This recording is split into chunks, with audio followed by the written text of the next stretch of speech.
naririnig po nating usual sinasabi ng mga tao, bakit hindi sila pumupunta sa hospital? Dahil wala po silang pamasahe, wala po silang pera.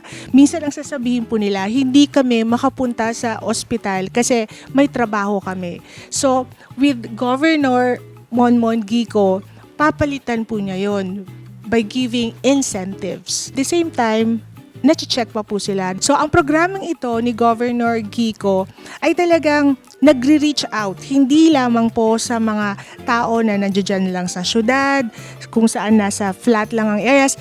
Pinupuntahan po even overseas areas in Pangasinan. So, mas marami po tayong natutulungan.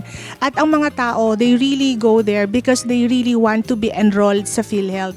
Kaya napakaganda po talaga ng programang ito dahil maliban sa nakakatulong, na gagawin din natin ng paraan to meet the goals of PhilHealth, which is universal healthcare.